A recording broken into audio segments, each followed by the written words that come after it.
Madam ওই যে স্যারে খাইছেন স্যারের বিলটা একটু লেখিয়ে দিবা। তাইন কিতা কিতা খাইছেন? তাই না রইল ভাত আর সবজি। ভাত আর সবজি।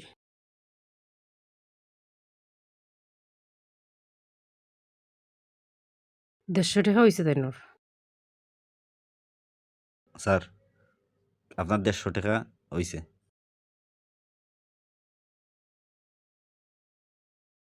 ও ভাই, আমার কাছে তো কোনো পয়সা নাই। পয়সা নাই মানে? পয়সা নাই তে আপনি খাইলা কি তার লাগি? এখন খাইয়া হইয়া আপনি উঠিয়া কইরা পয়সা নাই।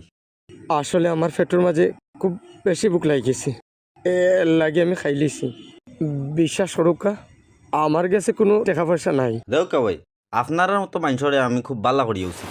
আপনারা হইল কি আগে খাইলাইন আর খাওয়ার পরে নাটক করেন যে টেকা নাই, ইটা নাটকই ন চলতো নাই। বিশ্বাস করুকা, আমি তো আপনারা কইলাম আমার পেটও বেশি বুক লাগিয়েছে, এর লাগে খাই লিছি। হাসা কইরাম আমার পকেটে কোনো পয়সা নাই। আরে ভাই থইন, আপনার মতো মানুষরে আমি খুব বাল্লা করি উচিনি। আপনারা খাইয়া দাইয়া হইব উঠিয়া গিয়া টেকা নাই, তো আমার চিনুন না। আমি আপনারা দিয়া বাসন দোয়াইয়া গড় ঝাড়ু দই আপনার কাছ থেকে আমি টেকা উসল করবো। ও ভাই, বিশ্বাস করুক, আমি হাসা কথা কইরাম আমার কাছে কোনো টাকা পয়সা নাই। ও বুঝছি, আপনি ইলান মানতা নাই। আমি ম্যাডামর কাছে যাইলাম। ম্যাডাম ম্যাডাম ও যে স্যারে খাইছুন তাই তো বিল দিরা না, তাই খাইয়া হইয়া উঠিয়া হইরা তার কাছে টেকা নাই। মানে কিতা ইনো কিতা ফ্রি সেবা চলেন না কিতা? আমি তো তান্ডে তো ওটাও কইলাম যে এটা ফ্রি সেবা চলেনি, কিন্তু তার কাছে টেকা নাই। কারণ আপনি কোনো চিন্তা করবা না, আমি তান্ডে দিয়া গড় মুছাইয়া বাসন ধোয়া সব কাম করাইয়া তান মানে পিঠর থেকে টেকা উসল করিয়া যান। কোন জায়গা তাইন বুয়ার? ও যে ম্যাডাম সামনে বাদ তাই। ও যে সামনে বুয়াত ও তাইনি। জি ম্যাডাম।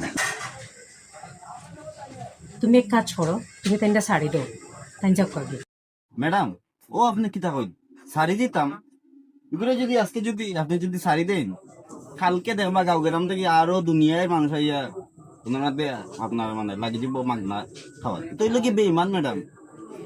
মানে বেইমান তো কোনো মানে ধর্ম নাই নাই নাই, বুঝছেন না? তারা তো বেইমানই তার অভ্যাস। তাইন বেইমান নাই, আমি তাইনের চোখ দেখিও বুঝছি তাইন বেইমান নাই। তাই যদি বেইমান হইতা তাহলে অন্য অন্য মানুষের লাহান বালা বালা খাবার অর্ডার দিয়া তাইন খাইয়া তাইন বাগ্যা গে লাগিব। সত্যি তাইন ক্ষুধার্ত দেখে না তাই সবজি ভাত অর্ডার করছেন, যেটা খাইয়া তাইনের পেট বড়। তুমি জানো নি, আমি প্রথম যেদিন এই রেস্টুরেন্টে চাকরির লাগিয়ে আসলাম তখন